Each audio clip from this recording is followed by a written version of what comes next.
In the name of the Father, and of the Son, and of the Holy Spirit. Amen. Amen. Father, we thank you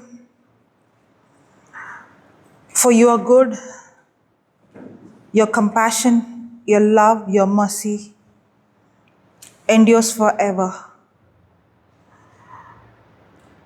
Lord, we thank you for your word. You sent your word and you healed us. Your word is alive. Your word is active. Your word is full of power. Your word is energizing. And your word is sharper than any double-edged sword. And your word is life. And it is your word that became flesh. Help us, Lord, to know you through your word. That you have great plans for us. It is you who created us. And it is you who's willing to show us and direct us the path to fulfill the purpose you have for us. In Jesus' name we pray. Amen. Okay. The book of John, chapter 1, verse 1 says, in the beginning was the Word. The Word was with God. And the Word was. So can I separate God and His Word? No. God and His Word is same. And that Word became flesh. And that Word is life. And that life is light to man. And when the light shines in the darkness cannot overcome the light. This is John 1, 1, 2, 3, 4, and 5. If you read the 5 verses, this is exactly what the 5 verses is. In the beginning was the the Word, and the word was God, and the Word was with God, I think. with God. Yeah, and the Word was with God, And the word and was the God. and the Word was God. And the Word was, so God and His Word is same. If I don't know His Word, I don't know God. If I want to know Him, then I should know His Word. Then continue, second verse. The same was The same was in the beginning with God. in the beginning with God. All things were made by Him, All things was made by Him, means by the Word. All things was made by Him, and without Him was and without Him was not anything made not anything made that was made. that was made. In Him was life, In Him was life. So in the Word is life, and the life was in the light of man. and that life is in the light of, can you read that again? And that life, And the life was the light of and the life was the light of. man. So what is light for us? The life that is in the Word of God is the light for man.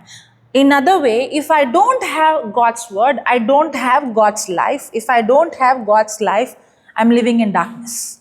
That's why 2 Corinthians chapter 4 verse number 4 says, the God of this world has blinded our mind. In whom In whom the God of the God of this world, this world. Who is the God of this world? in whom the God In whom the God of this world hath blinded the minds has blinded the eye or mind? mind, blinded the minds Blinded the minds of them of them which believe not, lest the light of the glorious gospel of Christ, who is the image of God, who is the image of God. So this scripture says, the God of this world has blinded the eyes of the unbeliever. So according to this verse, who is the God of this world? I'll show you another verse, okay? Psalms 115, verse number 16. The highest heavens belong to God, The highest heavens belong to the Lord, Lord, but the earth He has given to mankind. but the earth He has given to, NRSV says, given to human beings, mankind. So did God give the earth to devil or to us? To man. Then how the devil became the God of this world? Before we go to that, let us go a little more, from the beginning. God's word says, the Bible says, in the book of Ephesians as well as in the book of Revelation, the Son of God was slain before the foundation of the world. Have you heard that? The Lamb of God was slain before the foundation of the world. What does that mean? Before the foundation of the world, the Lamb of God was slain. Even Ephesians chapter 1 verse 5 says that. Before the foundation of the world, God chose us in Christ. Okay, we'll read that. Ephesians 1 5. For He chose us For He chose us. in Him For He chose us in Him means in Christ. He chose us in Christ, in Him, before the creation before the creation of the world, of the world, to be holy to be holy and blameless in His sight. So God chose us to be adopted as His sons and daughters even before the creation. He chose us in Him means in Christ. The book of Revelation says the the Lamb of God was slain before the foundation of the world. These scriptures speaks about Jesus chose us before the creation of the world. Before the worlds came, He already saw Himself dying on the cross. That means before, it is not before He created you. Even before creating the world, He chose to die for us on the cross. Why? I thought after man commits sin, then God chose to die for us. But this scripture says, no, even before He created the earth and the moon and the stars, He chose to die for us. I always say this, and I believe this. The most misrepresented person in the universe is God. The most misrepresented person in the universe is God. His character, sometimes we see somebody, we would think, oh, I think this person is a very proud person. But one day, you become close to the person and you realize, oh, you were misrepresented to me. I didn't know this is what your nature is. And I would say God is the one who is the most misrepresented person. In fact, God's nature, God's love for us is not based on how good we perform or how good we are. God did not wait for us to go to Him. Even before He created us, He chose to die for us. In fact, even before He created the universe, He chose to die for us. You know why? In my understanding, God had a plan to create man, humankind, human race. Just now we saw the heaven belongs to God, but the earth He has given to man, humankind, human race, human being. The book of Genesis 1:26 says that God created man in His image and in His likeness, and God said, let them have dominion over this earth. Let them have dominion over the seas, over the fishes, over the birds, over the beasts, over the creeping things. If you read Genesis 1:26, that's exactly what it says. So God created man, and God created man like Him, in His image, in His likeness. When I was in school, we had catechism. I don't know whether you all have catechism. In our Catholic schools, we have catechism. So my catechism teacher told God created Adam. God created you in the likeness and image of God. But then my science teacher said we came from monkey. So I was a bit confused. Am I created in the likeness and image of God, or I came from monkey? But thank God that's just a theory. Nobody could prove it till today. In fact, somebody disproved it, and for disproving the theory, they got Nobel Prize. But that we don't know. Is there any monkey started an association, organization, institution? No matter how smart the monkey is, and no matter how smart any animal is, no matter how much you train them and they look to be very, very smart, no animal can start an institution or organization or association or some secret, nothing. You know why? Because none of them are created in the image and likeness of God. In spite of the animals being smart and stronger than us or faster than us, still it is you and I who are created in the likeness and image of God. That's why we have dominion. That's why we saw the God of this world has blinded our mind. It is a deception for us to think that there is no God. I would say if you're really intelligent, you will see the creator, the designer, intelligence behind every creation. There is a God, there is proof around us.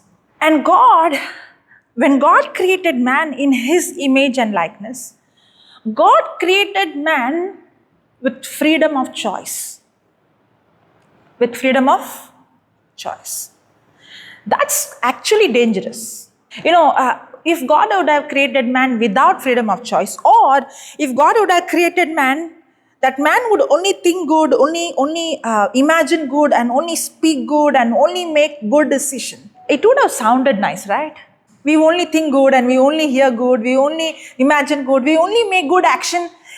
It would have been nice. We would have never committed sin, we would never disobey. God would have not given any law for us. But then we would have been very good robots. If I would create something, I would create something that way. But it's God's nature is different. When God created us like Him, God has had to give us the freedom to choose. But if God is going to give man the freedom to choose, and if man is going to make a wrong choice, in other way, disobey. Disobedience is a wrong choice. If man is going to make a wrong choice, then there's going to be consequences for the wrong choice. For example, somebody jumps from the 10th floor and dies. Can you blame God killed him? That's the system. If you violate it, then there's going to be consequences for violating the system. So when God created man with the freedom of choice. And if man is going to make wrong choice, there's going to be consequences. That's why the Bible says in Romans chapter 5, verse number 19, because of one man's disobedience, many were made sinners. But for one man's obedience, many will be made righteous. Because of one man's disobedience, sin entered into this world.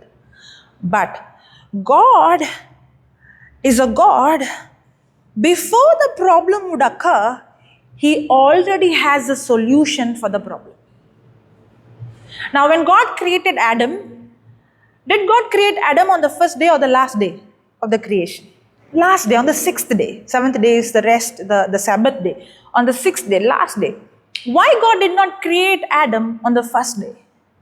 Because if he's thirsty, he would come and ask, Lord, I'm thirsty, give me water. I'm hungry. God's nature, I told you, God is the most misrepresented person in the universe. The nature of God is to never put us in a place where He has already provided everything we need.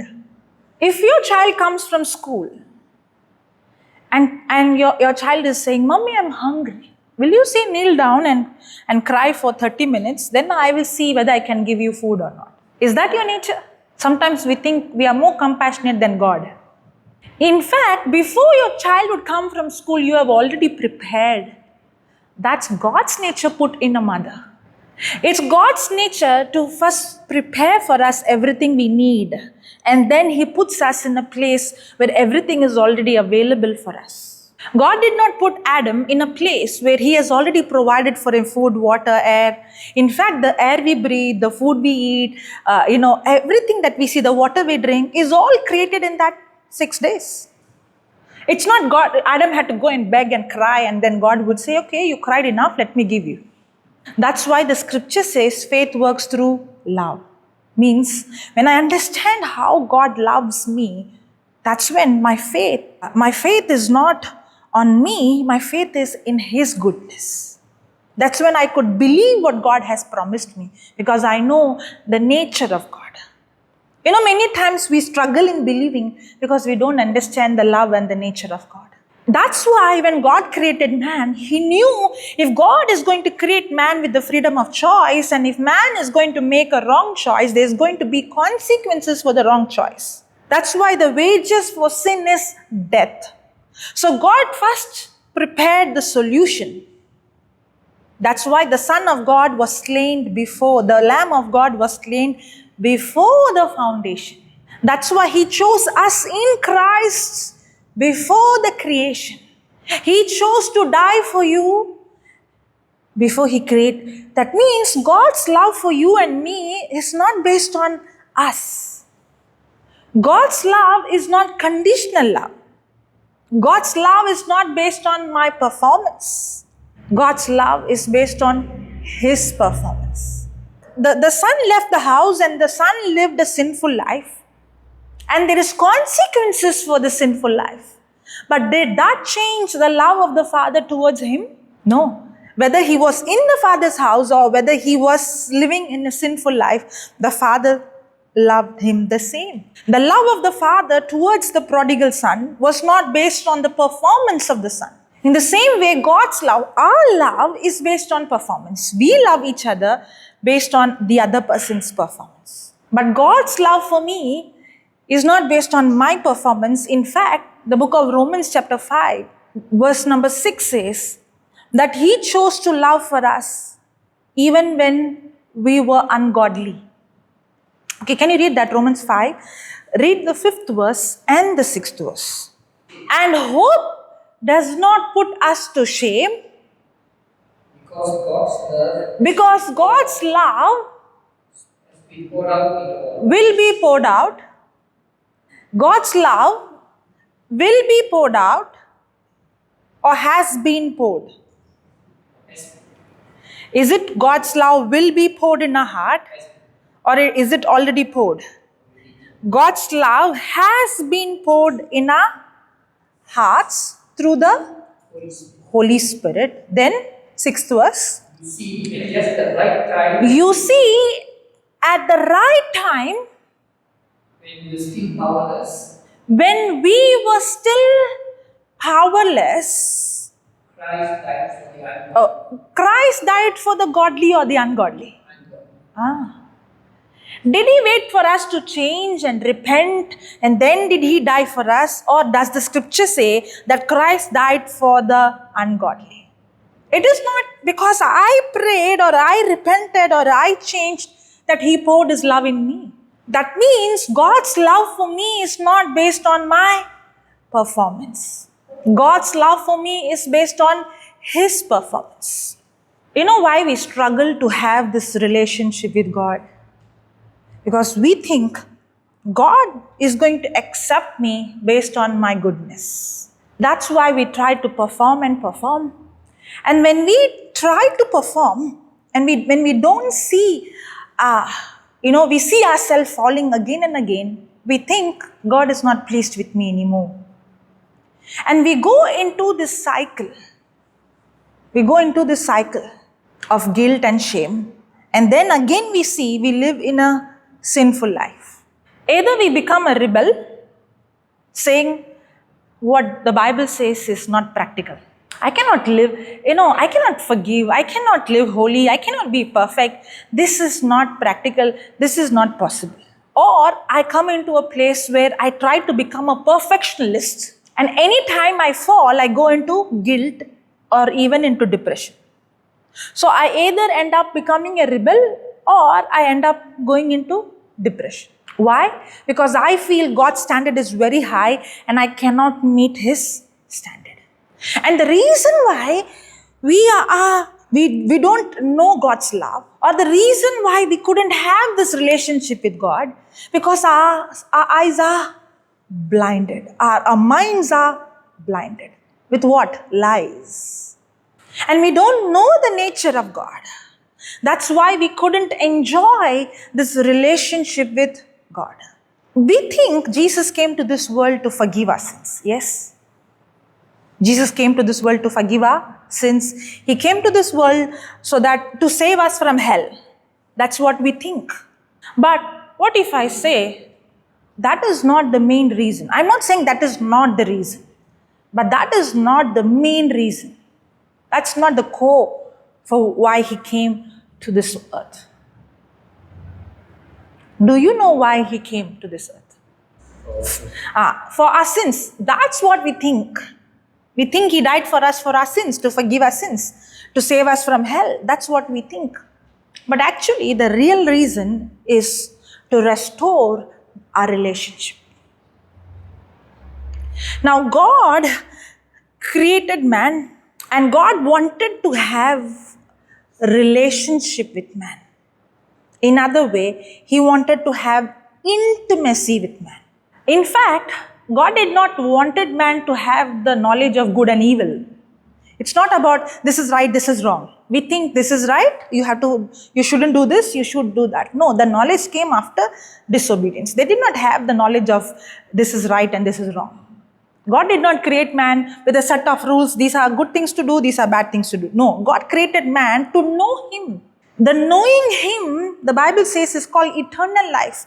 Knowing Him is to have a relationship with Him, to have intimacy with Him. That knowing is not knowledge knowing, that knowing is experiential knowing. God wanted to have an intimate relationship. That's why God walked with Adam. But when disobedience came, there was separation from man and God.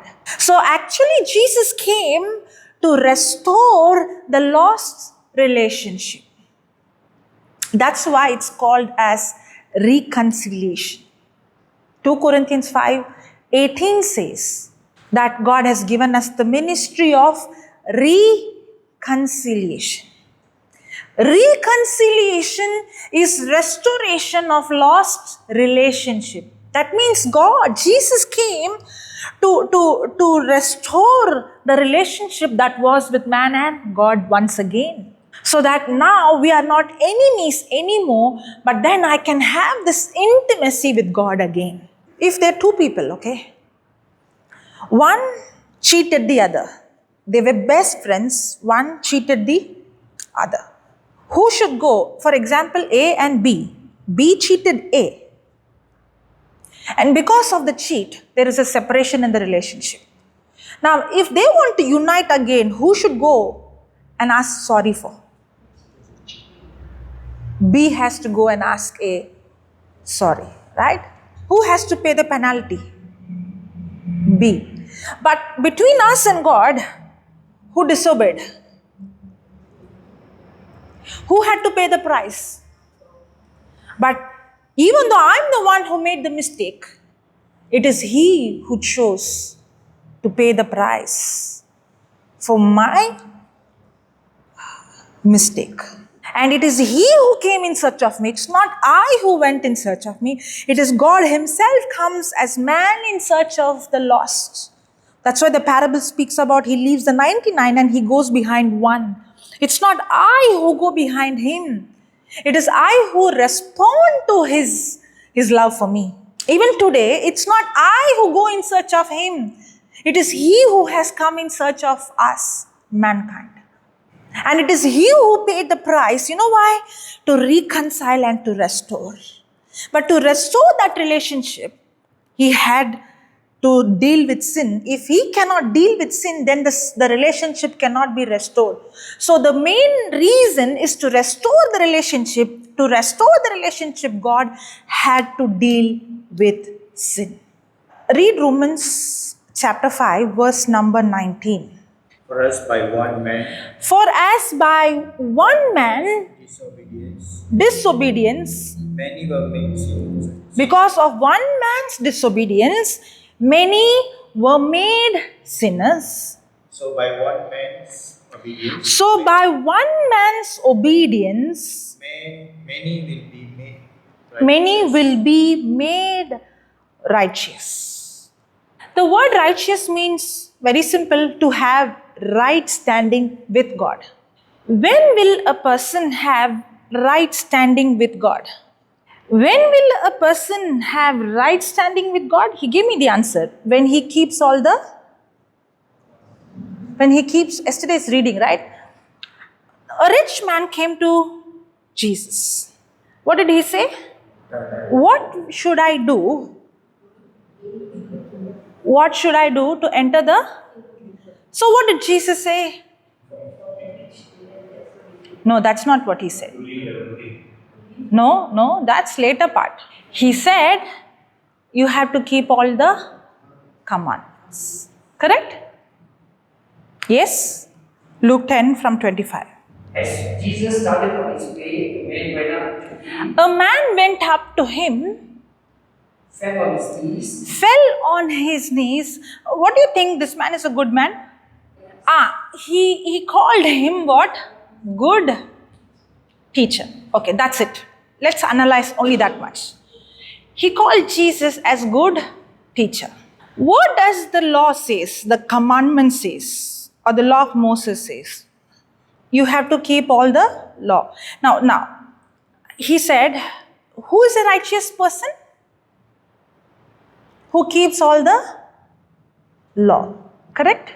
Even if you feel confusing, please hold on. You will surely get your answer. Okay? It might sound very confusing in the beginning. Doesn't mean you will be confused before you go. No, you'll go with clarification if you pay attention. Okay? Did God give the law through Moses? Yes. Does the law say you shall not kill, you shall not murder, you shall not commit adultery?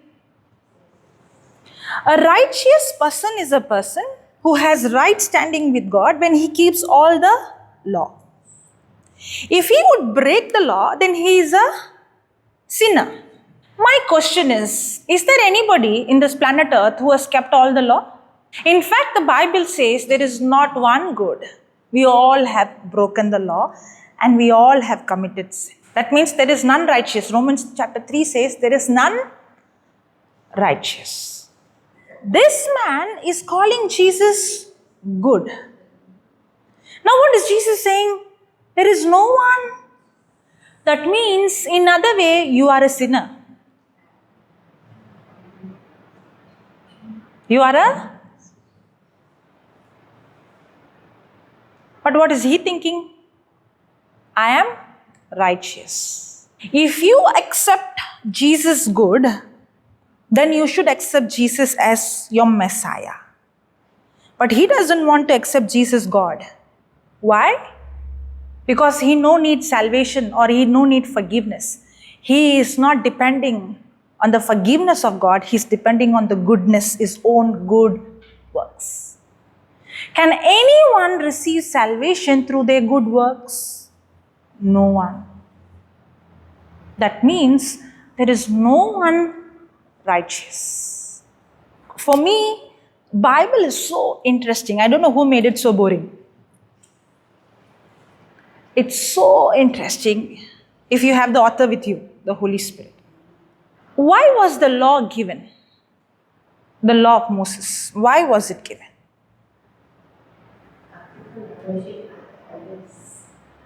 Okay, so that they don't worship other idols. Okay, any other answer? To keep. Okay, my question is, can man keep all the law? So that means you are saying we can keep certain amount of... Is there any marks like 90% is pass, 80% is pass, or 50% is pass? This much law if you keep, you are righteous. This much law if you keep is okay. Is there anything like that? Or are we supposed to keep all the law? So can we keep all the law, or did we keep all the law? If we cannot keep, then why did God give the law? James 2, verse number 10. James 2, verse number 10. For whoever keeps the whole law but fails in but fails in one point, one point has become guilty of all of it. Oh, you don't think that the law is just like that. You keep how much you can and leave how much you can. No, no, no. The law has a standard for it. The standard of the law is either you keep 100 or you fail. There is no pass mark. 100, you can only score 100 out of 100. If you score 99.9, you still failed. The Lord demands that I have to keep all the law. If I even break the law at one point, then I'm equal to a murderer. That means that's what the scripture says. It is equal to you broke all the law. So if I broke once at one time, at one small point, I'm equal to a murderer, I'm equal to a robber, I'm equal to adulterer. You know, in the time of Jesus, you see two categories of people. One, the scholars, the Pharisees, the scribes, and the other side, the prostitutes, the tax collectors, the robbers, the sinners, so-called sinners. Did you notice who had tough time to get closer to Christ? Not the sinners. The Pharisees were so confused because the law of Moses says when somebody commits adultery, they have to be stoned to death. But this Jesus is saying your sins are forgiven. So one day, the Pharisees want to trap Jesus. Not one day, many times. So they bring a woman who was caught in adultery. I don't know how only one person was caught in adultery. And that too in the act of adultery. I don't know how that happened. That means they already saw something, which is sin. Yeah? The trap was, if Jesus would say, stone her to death according to the law of Moses, then Jesus has to stone everybody who's with him. Because they always saw Jesus sitting and eating with the sinners. So he had to stone all of them. He had to stone the woman who was set free from demon. He had to stone Zacchaeus. He has to stone all those people. He cannot show compassion and love. If he would say, stone her according to the law of Moses. But if he would say, no, you can't stone her, I forgive her, then he is blaspheming. He is coming against the law of Moses. But they don't know he is the creator himself. You cannot trick him. That's why Jesus said, the one who has not committed sin among you, take your first stone. God had to judge us based on the law. Everyone had to be judged and punished. You know why God gave us the law? In fact, it looked like Jesus came to break the law. It looked like he's coming against the law of Moses. That's why the Pharisees couldn't accept him, because he looks like blaspheming God. But Jesus did not come to break the law. In fact, because of one man's disobedience, many were made sinners. That means every person who's born from his mother's womb is born with the sin nature. There is a man called Nicodemus who came to Jesus. He's a leader, I should say leader. He's a leader. He knows the scripture. And Jesus tells him, unless you are born again, you cannot enter the kingdom. He is the one who's teaching. He is the leader. He knows the scripture. He is serving God. All that what he's doing doesn't qualify him to enter the kingdom. No. He's been keeping the law of Moses. All this is not qualifying him to enter the kingdom. Why is Jesus saying, unless you are born again? Born again, I'm not talking about denomination, okay? I'm talking about the scripture which Jesus spoke. And Nicodemus asked, how can I be born again? Can I enter into my mother's womb and be born again? It doesn't make any sense. You know what Jesus is saying? We do not become sinners because we commit sin, but we commit sin because we are already sinners. That's why David said, my mother conceived me in sin, means we were born with sin nature. Because Romans 5:19 says, because of one man's disobedience, many were made. I am made a sinner because when I was born from my mother's womb, I'm born with the sin nature. Sin entered this world because of one man's disobedience. My another question is, will a 6 months old baby commit sin? Okay, let me put it in the other way. Your 6 months old baby, you keep it aside and you carry another baby. What happens? 6 months? Jealousy? Is that not sin? Where do you think the child got this nature of jealousy? Born with this sin. That's why you don't need to teach your children to do wrong. That comes by default. When it comes to good things, we have to teach them. You should teach them good habits, but bad things it comes without teaching. Because we were born with sin nature. Everyone has sin in us. You know why the law was given? If the law is not given, we won't realize that there is sin in us. The law is to show us that we are not holy. Now, what did Jesus ask the rich man? Did you keep the law from your childhood? Did you keep the law? The rich man said, yes, I've been keeping the law from my childhood. Before that, Jesus said there is no one good. That means what? There is no way that he kept the law from the childhood. Even if he broke it once, he is guilty of all. He cannot enter the kingdom by keeping the law. Because a person has right standing with God when he keeps all the law. But the problem is there is sin in us and no one can keep all the law. That means no one can have right standing with God based on how good I am or based on my performance. Then why was the law given? I'll show you. I can show you many scriptures, but I will show you at least few. Okay, Romans 3 verse number 19. Now we know Why? Now we know that whatever the law says, whatever the law says, it speaks to those who are it speaks to them, those who are under the law. So that every mouth may be. The law was given to stop every mouth, and the whole world and the whole world may be held accountable. The law was given so that everybody is accountable, to show that everybody has broken it. That means everybody deserved to be punished. The law was given to bring guilt. The law was given to bring condemnation. The law was given to show us that if the law was not there, you know what we would do? We will boast. We will say, I'm not like her, I'm not like him. That's why the Pharisees misinterpreted the law, saying that we kept the law, I am good, they are sinners. That's why they pointed them as sinners. Why do you think the Pharisees pointed them as sinners? Because they thought they are good. What made them to judge they are good? Because they thought they kept the law. That's why Jesus said, you think, that's why he said, the one who has not committed sin among you, pick up the stone. That means nobody can have right standing with God based on the law. No one can be accepted by God based on their performance.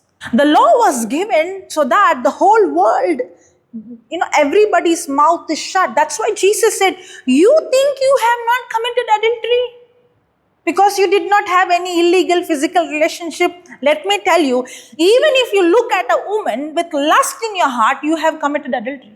Looking at a woman is not adultery, but sin is not in the action, sin is in the heart. Lust in the heart is the sin. If you think you have not committed murder, let me tell you, even if you hate your brother, you are a murderer. You think they are sinners, they committed murder. According to the law, you are also a murderer. You think that she is a prostitute or they have committed adultery.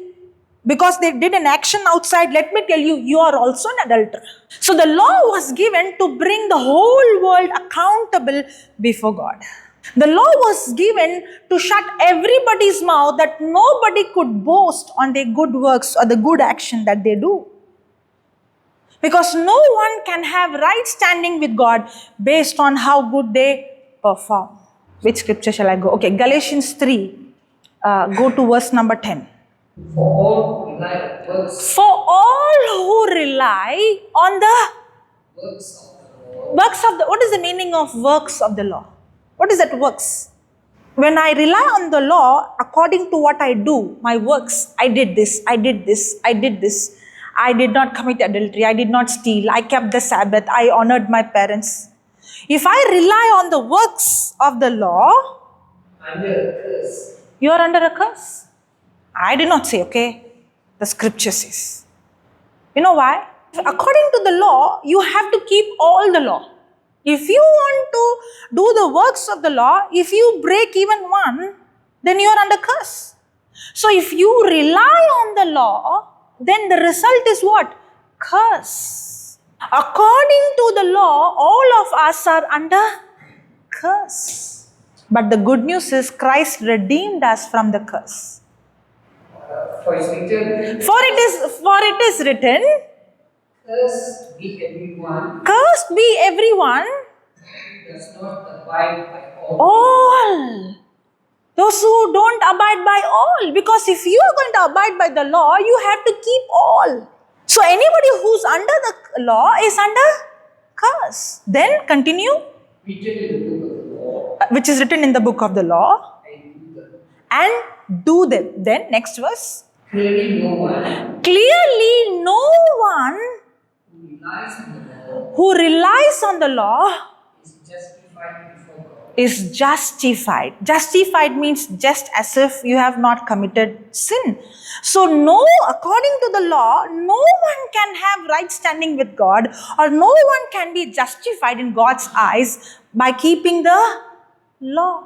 Because the righteous will live by faith. Because the righteous believe by faith. That means there are two kinds of righteousness. One righteousness comes when I keep all the law, which is not possible.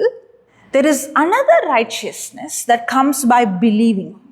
Okay, before going there, let me show you one more scripture about the law. Then we will go on faith, okay? Then we will understand what is faith. 2 Corinthians chapter 3, verse number 6 onwards. Who has qualified us Who has qualified us to be a minister of the new to be the minister of the new? covenant. Are we in the new covenant or old covenant? New covenant. The old covenant is of the covenant of the law of Moses. The new covenant is the covenant of grace. We are ministers of the old or the new? New. Jesus did not come to break the old, okay? He did not come to destroy the old. He came to fulfill the law. Jesus did not come to this world as God. He lowered himself as man, and Jesus came to fulfill the law because no one else could fulfill the law. Now, Jesus is righteous because he kept all the law. If Jesus is righteous, see, the consequences of sin is what? Death.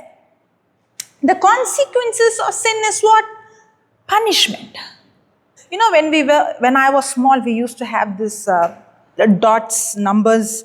You begin to connect the dots, and then as you begin to connect, the picture becomes clear and clear. That's how you study the Bible.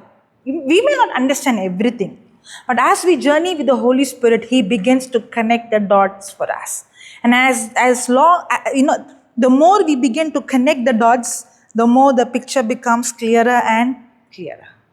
Jesus came to fulfill the law. The first Adam, who did not have the nature of sin, when temptation came, he disobeyed. The second Adam, that is Jesus, who was just like the first Adam, he was tempted in all the ways like us, but he did not disobey. So, because of one man's disobedience, many were made sinners. But how did Jesus won the battle?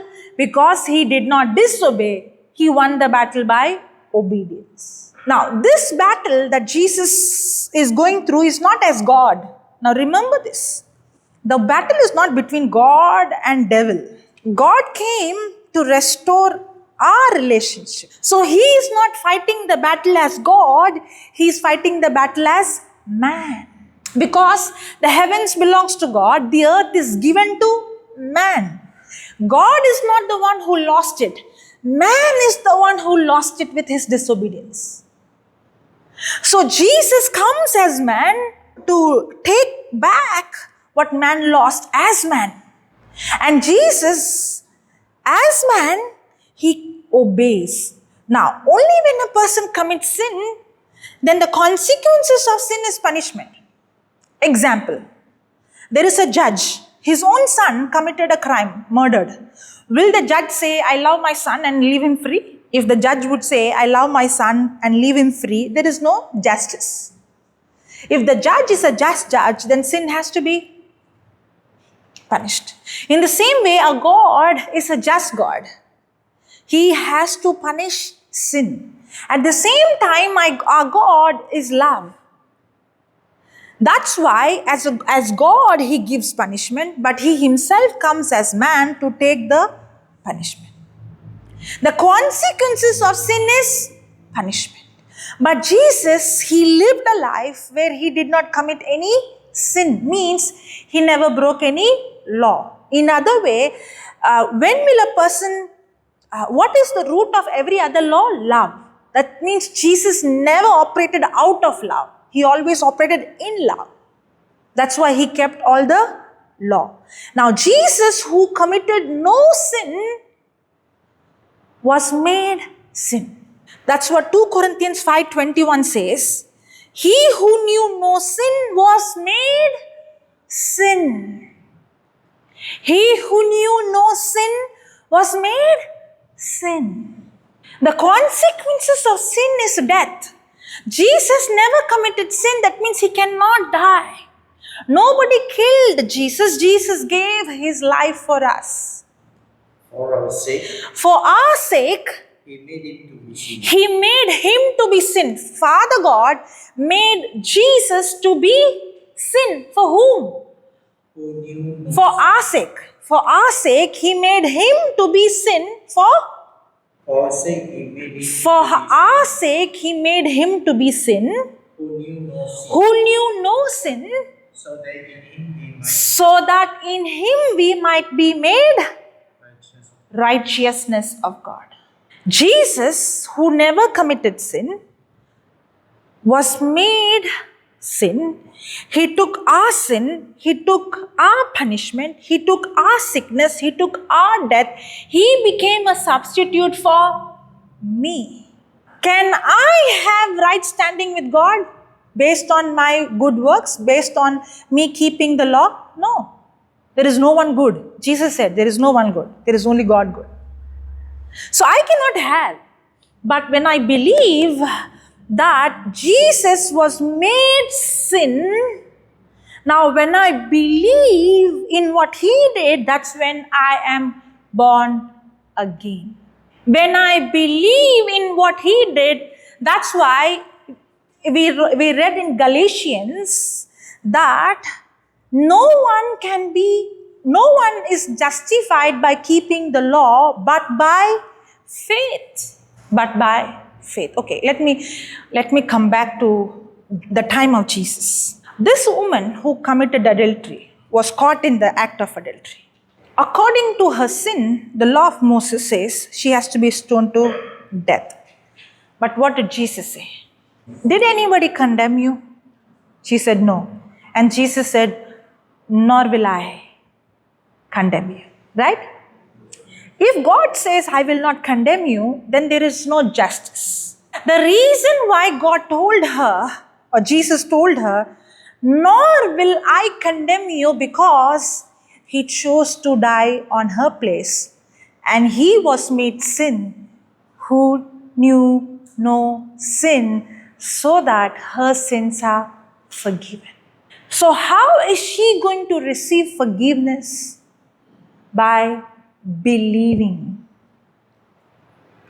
By believing. By faith. How will a person be born again? By faith. How will a person receive forgiveness of sins? By faith. How will a person be restored and reconciled to God? By faith. The faith here is believing. Believe in Jesus. Can you read Romans chapter 10, verse number 3? Romans chapter 10, verse number 3. Since we did not know the righteousness. Since we do not know the righteousness of God. This translation says, since we are ignorant of the righteousness of God. Since we did not know the righteousness of God. That means there is two kinds of righteousness. One righteousness is righteousness of God. And what is the other righteousness? Can you continue? So to establish their own. So to establish their own righteousness. That means there are two righteousness. One is God's righteousness and one is own righteousness. That's why the scripture says, seek you first his kingdom and his righteousness. There are two kinds of righteousness. There are two types of righteousness. One righteousness is what? Self-righteousness, and the other righteousness is God's righteousness. One righteousness comes by keeping the law, and the other righteousness comes by by faith. You got it? You know, if you understand this, your relationship with God will be very different. The reason why we struggle, because we don't understand his nature, his heart, his character. You know what brings repentance? Many times we think the law brings repentance. Punishment brings repentance. That's why we teach our children, if you do this, God is seeing, he'll punish you. That seed is planted in a heart right from childhood, that God is angry with you. God is punishing. God cannot tolerate you. You're not good enough, you're not holy enough, you are not fit enough, because I have to keep the law to be accepted. What we are learning is not theory. We are learning the nature, the heart of God. What we think about Jesus, what we think about God the Father is completely different from the real nature of God. You know what the Bible says in Romans 2:4? The goodness of God, the kindness of God leads a person into repentance. Not the wrath of God, not the anger of God, not the punishment of God. No. Because we don't understand God's nature, because we don't understand God's system, we try to establish our own righteousness, thinking, if I did this, now God is pleased with me. There is two kinds of righteousness. One is self-righteous, and the other one is God's righteous. You know who's this Paul? If you listen, I would mention a lot of Paul's letters. Corinthians, Galatians, Ephesians, Romans. You know why I always mention? It's not that I don't mention, I do go to Psalms and the Old Testament. The Bible, the whole Bible is inspired by the Holy Spirit. But I see people neglecting the letters of Paul, saying it's very difficult. But I love it. You know why? Because Paul, who was Saul, was himself a Pharisee. He calls himself, I'm not just a Pharisee, I'm a Pharisee of a Pharisee. In Philippians chapter 3, he mentions that I am a Pharisee of a Pharisee. You know why he persecuted the church? Not because he was a bad man. He saw Christians blaspheming God. He saw these people who follow Christ breaking the law of Moses. He thought they are blaspheming, and he thought destroying them is doing good. That's why he was actually persecuting the church. But when he had an encounter on the way of Damascus, and Jesus appeared to him and said, I am Christ whom you are persecuting. And he had an encounter with Christ. Now comes an encounter he begins to question, what about the law that I know and that I've been practicing? Because I know that if I keep the law, I am justified, I'm accepted, I'm righteous based on the law. If so, then what about the law? That's when this Saul, who had an encounter, gets the revelation of why the law was given. That's why if you read the letters of Paul, he gives the real revelation, the mystery. He's not saying the law is wrong, but he gives the real interpretation, the mystery of why the law of Moses given. Saul, who became Paul, his relationship with God was, he kept the Sabbath. He was circumcised on the 8th day. He lived in holy. In fact, nobody can blame him. He kept the law so much so. He was living such a good, righteous life that nobody could blame him. That was his standard. But then when he encountered Christ, he realized all that knowledge I got, all that what I did, I am no longer righteous based on the law. He says that. Can you read that? Philippians chapter 3, read from maybe 6th verse. As to zeal, As to zeal, this is Paul saying, it's because of the zeal I had. He did not persecute the church just like that. He had zeal for God. He believed the scriptures. He believed the law of Moses. He had zeal for God. That's what he's saying. As to zeal, a persecutor of the church. He's calling himself. Why did I persecute the church? Because I had zeal.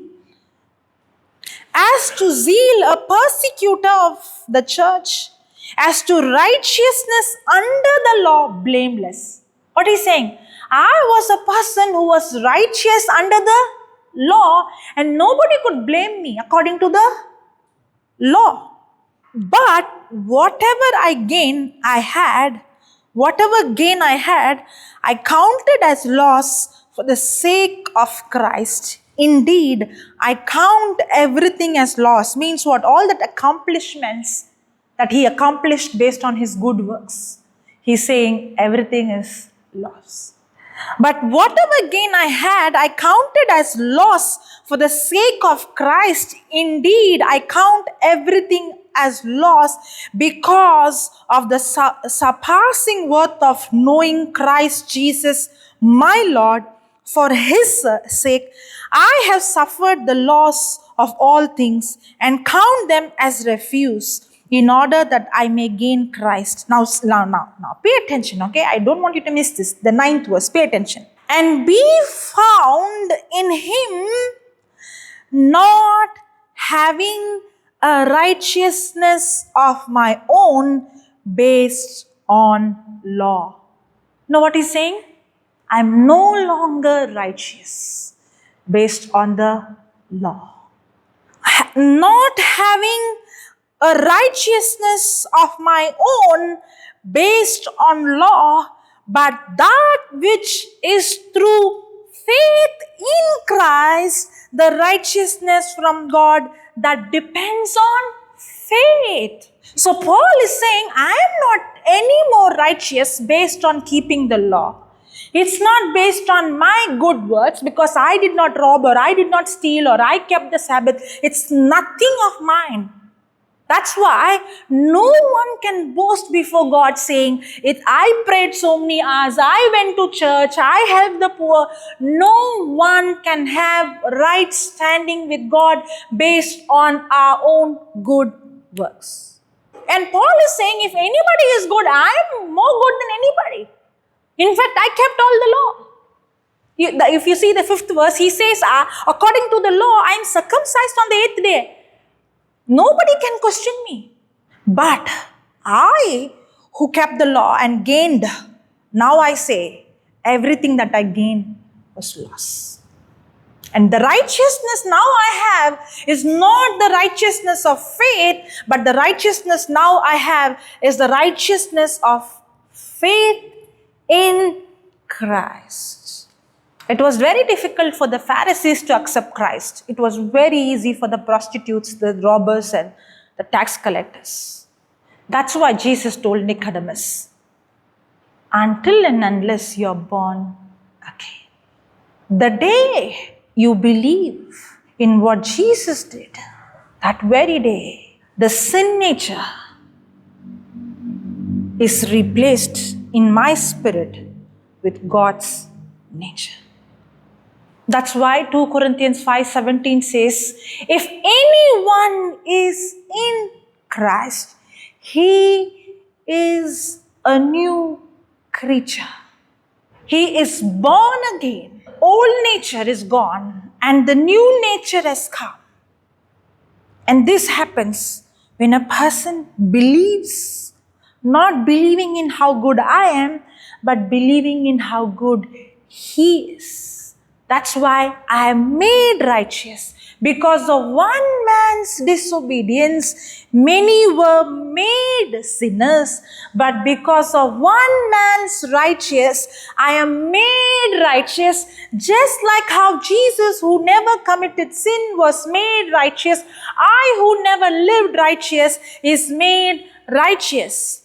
That's why now I am the righteousness of God in Christ Jesus. This happens by faith.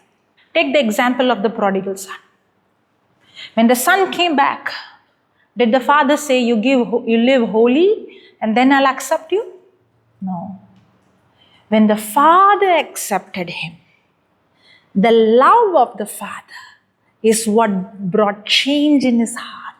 There is no way a person who has experienced the love will go back into the old life. If we think you live holy, then God will accept you. No. When I accept God's unconditional love, the love of God empowers me to live holy.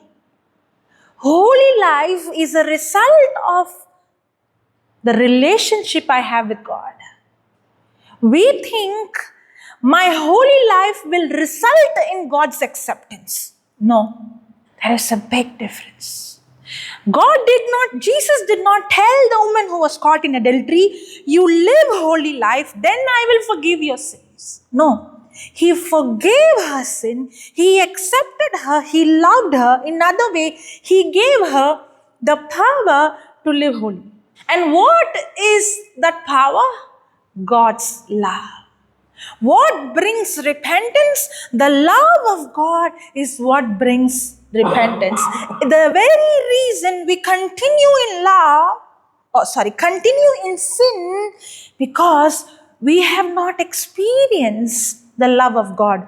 The reason we don't experience the love of God, because we don't have a relationship with God. That's why Jesus came to restore the relationship. When the relationship is restored, when I begin to walk with Him, it's like, I have a bucket of dirty water, and now when the good water is flushed inside, the dirty water is pushed out. In the same way, when I begin to walk with Him, when I begin to have fellowship with Him, when I begin to experience the love, the relationship is what sets me free from that sin and corruption.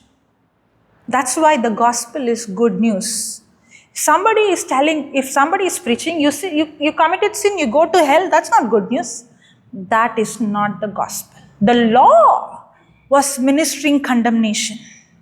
But the gospel of grace is ministering what? Reconciliation and restoration of relationship with God. We think the problem is sin. The problem is not sin. The problem is separation from God. Sin is a result of separating from God. Because I am separated from God, I am living in sin. So the solution to come out of sin is to be united with Him. But what we are taught is that the God of this world has blinded our minds. What we are taught is you live holy, then only God will accept you. Only then God will accept you. Not so. In other way, only if I begin to walk with Him, live with Him, the light of God, the blood of God, the power of God, the Spirit of God sets me free from sin. When you understand this, when you fall, you won't run away from God, you will run towards God. But if you don't understand this, whenever you fall, you will run away from God. That's why I told you the most misrepresented person is God. We fear him thinking it's the other way. God knew I'm weak. That's why he is my savior, because I cannot save myself. He's my redeemer because I cannot redeem myself. I need the savior every moment. And this relationship is awesome because in this relationship, he is not going to bring the past. In fact, the Bible says my past is nailed on the cross. I don't focus on how good I am.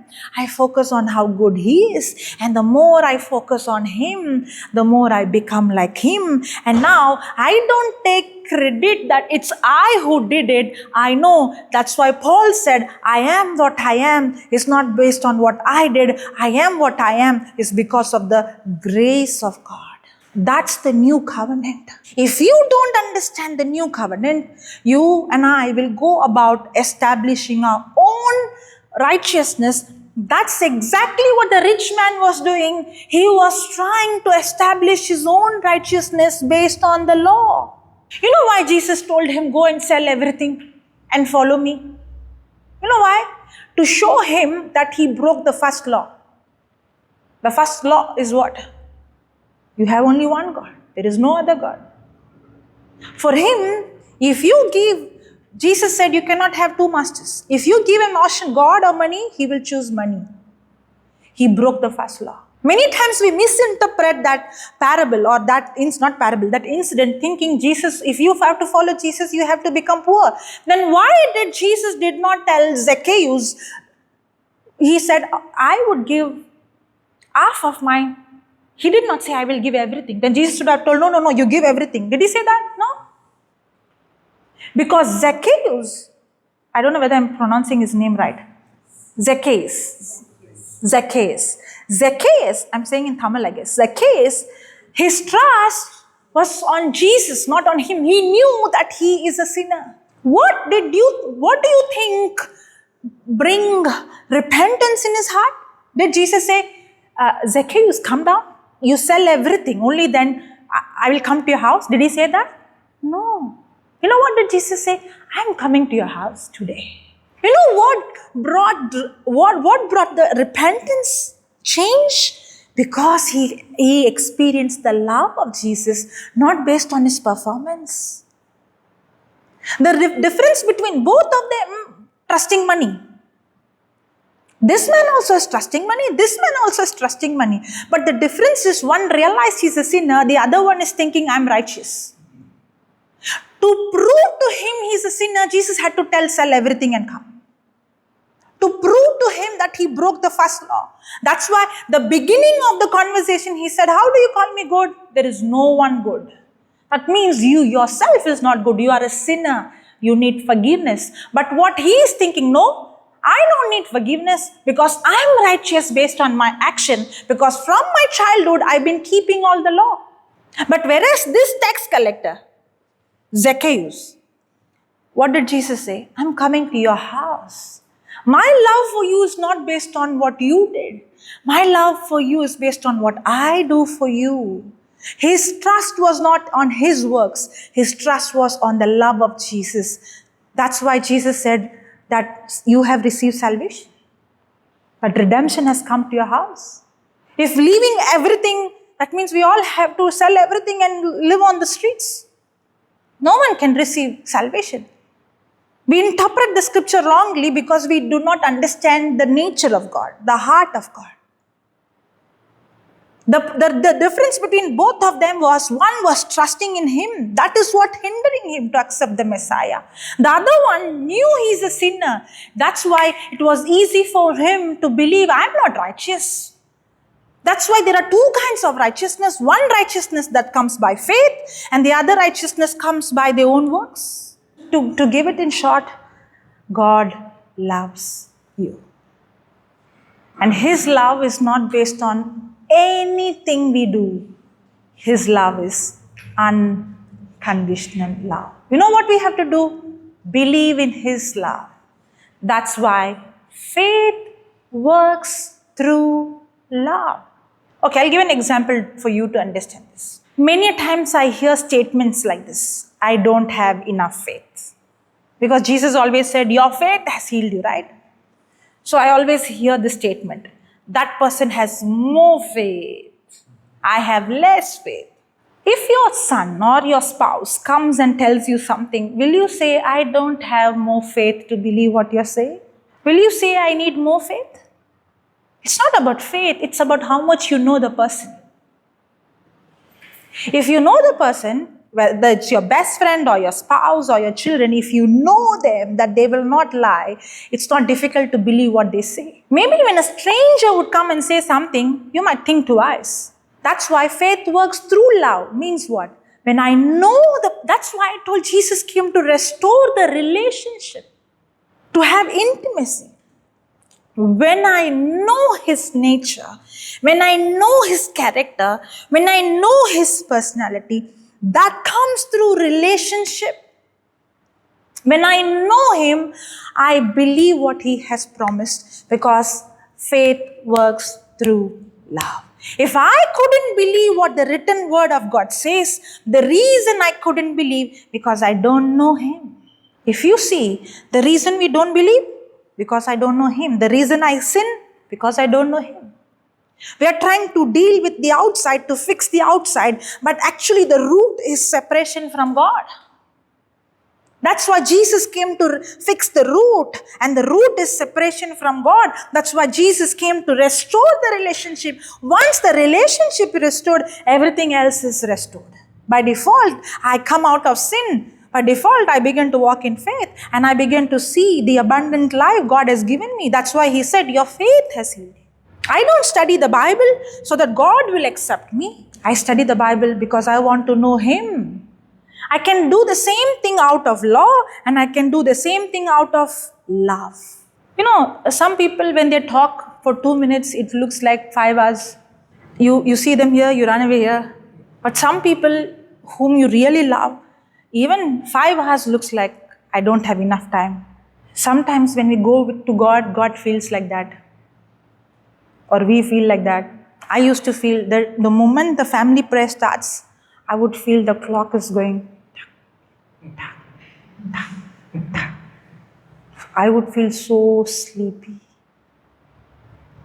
I didn't know even God felt the same way. I came to know later on. We do things as rules, but God is interested in our heart. If I do it out of love, I don't look at the time. God wants relationship. And he wants us to come, just like how the younger son came as he was.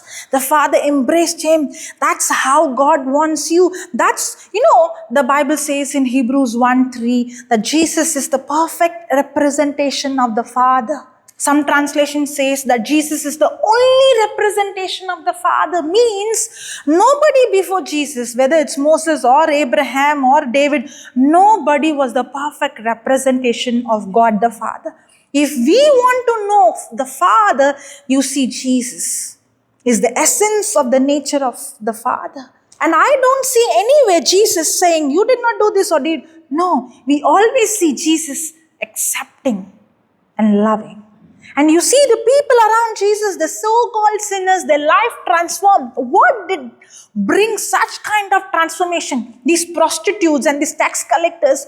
What brought transformation? The love of the Father is what brought the relationship. Jesus is not a person where we run away when we live a sinful life. No, in fact, when we live with him, sin runs away from us. That's what brings transformation. That's the nature. If you and I knew the nature of God, just like how the sinners were attracted, you and I will be attracted, because we won't go to God based on our righteousness. And we are deceived and we are kept blind. The God of this world. Who made him God? God did not make him God. God gave us the authority. It is by one man's disobedience. Romans 6:16 says, to whom you obey as servants, that person becomes your master. The devil came with lie. When I obeyed the lie, he became my master. In other way, when I obeyed the devil, I open door for sin and he becomes my master. That's why any person who's living in sin, the devil becomes the master. The devil became the God of this world because it is we who yielded to the lie of the enemy. That's how he became the ruler.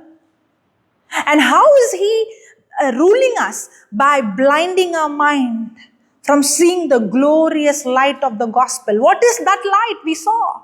Is the gospel. What is the gospel? That is the Messiah, Christ himself, the love of God. And the enemy has deceived us and blinded us. Sin is not the problem. Not understanding his love is the problem. That's why Paul is saying, I was a Pharisee of a Pharisee. I had zeal. But today I know that my righteousness is not based on the law, but by faith. It took more than 10 years for me to study this. I did not study like a school book or like a theory. I studied it on relay because when I began my journey with God, I saw myself falling. I saw myself, I'm not perfect. I used to go into guilt. I used to go into condemnation. I used to feel I cannot meet God's standard. I used to cry and I used to ask for help. But praise God, I did not stop studying the word. The more I began to study, I began to realize the way God loves me is completely different from what the world tells. The reason I have confidence is not because I lived a holy life. It's the love of God that gives me this confidence.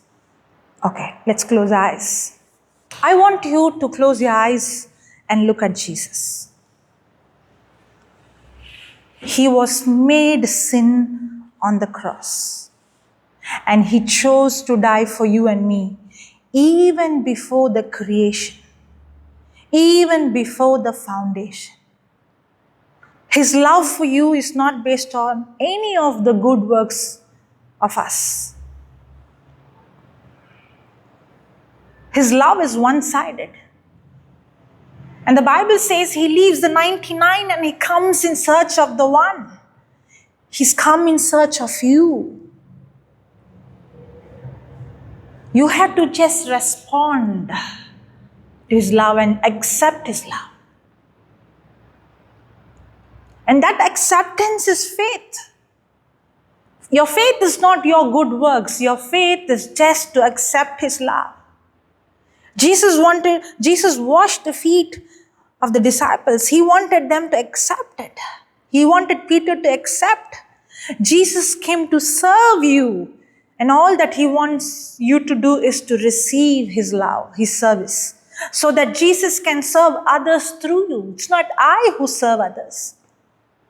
It's Jesus serving others through me. And when you believe not in your good works, when you believe in his good works, that's when you're born again. When you believe in what he did, that's when the blood of Jesus cleanses you. You're cleansed by the blood of Jesus. You are forgiven. Your old person is crucified on the cross and you are made righteous. Can you say this? Thank you, Jesus, for washing me with your precious blood, for forgiving my sins, for setting me free. I am made the righteousness of God in Christ Jesus. Come on, speak your faith. I have made the righteousness of God in Christ Jesus. I'm washed by the blood of Jesus. God loves me. Jesus loves me. I'm a new creation.